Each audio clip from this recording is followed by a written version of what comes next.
I'm not the kind of person who believes in ghosts. I believe in science, in logic, but there's something that happened to me 3 years ago that no amount of logic can explain. And sometimes when I walk past a window at night, I still see her reflection staring back at me. It was 2022. I had just moved to Chicago for a new job. The apartment I found was on the 3rd floor of an old building on Ridgeway Avenue. Small, quiet, and cheap. When I first walked in, everything smelled like dust and old wood, but it had this huge window facing the street. The landlord, an old man named Henry, told me, "Just don't leave the blinds open at night. People can see in from across." I didn't think much of it. City safety tip, right?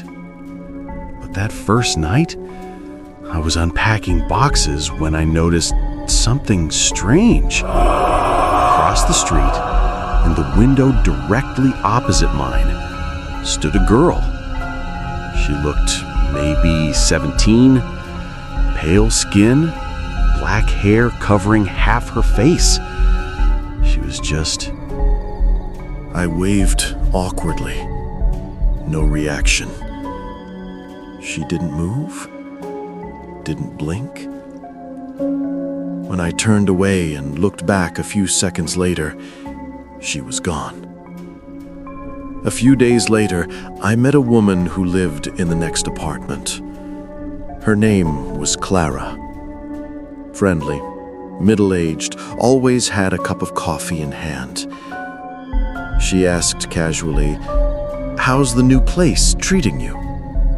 I said it was fine, except for the weird girl who keeps staring from the window across.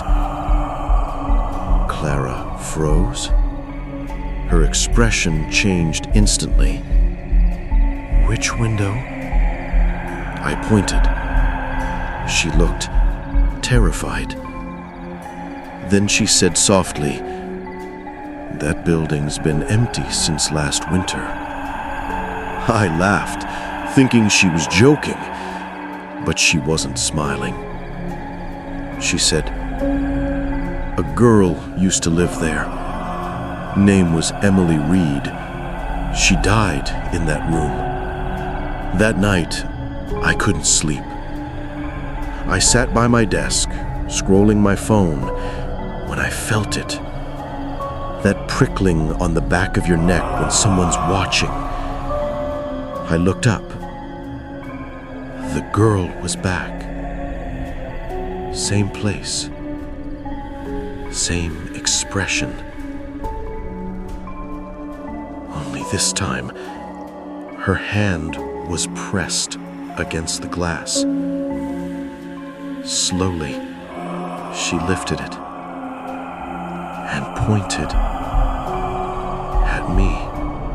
I dropped my phone. The light flickered. When I looked back, she was closer, face against the window, eyes wide open. And then, everything went dark. The power in my apartment had gone out. But outside, I could still see her window glowing. The next morning, I convinced myself I'd imagined it, but a part of me needed proof. So that night, I set up my phone camera facing the window before I went to bed, just to see. When I checked the footage the next morning, at 3:14 a.m., the camera caught movement. The girl appeared in the window again, but this time, she wasn't alone. There was a dark figure standing behind her. It leaned forward, whispered something in her ear, and then she turned her head, slowly, toward my camera.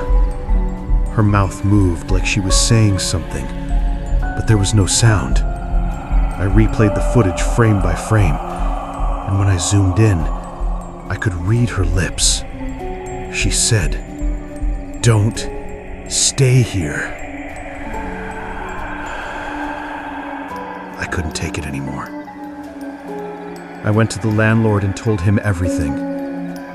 He sighed heavily and said, "You saw her too, huh?" Then he told me the truth. 2 years before I moved in, a girl named Emily Reed lived across the street with her mother. Her mother was mentally unstable, always paranoid that someone was watching them. One night, a neighbor heard screaming. When the police came, they found both of them dead. The mother had killed her daughter, and then she herself. The clock in their room had stopped at 3:14 a.m., the same time I saw her on camera. That night, I decided to leave. But before I did, I wanted one last look, just to convince myself it wasn't real. When the clock hit 3 a.m., I sat on my bed, staring at the dark window. Nothing. Then, faintly, the light flickered on across the street. And there she was, closer than ever before, her eyes filled with tears. She lifted her hand again, but not to point this time. She placed it flat against the glass, like she wanted me to do the same. I don't know why I did it, but I lifted my own hand and pressed it against my window. Cold. Ice cold. And that's when I realized something. There was no glass between us anymore. I woke up on my floor. It was daylight. The blinds were shut. My phone was on the desk, still recording. When I played the footage, it showed me standing by the window at 3:14 a.m. But there was no girl across the street, just me, talking to someone who wasn't there. And then I lifted my hand and vanished from the frame. For almost a full minute, the video showed an empty room. Then, at 3:15 a.m., a faint outline appeared in the reflection of the glass. A girl, smiling. I moved out the next day. The landlord didn't even ask why. A week later, I got a call from Clara. She said she saw someone standing in my old window last night. A tall man. She thought it was me, but it wasn't. I was hundreds of miles away. I told her not to look again, because now I understand. The girl wasn't haunting that place. She was looking for someone to replace her. And the moment I touched that window, she found me. Some reflections aren't yours.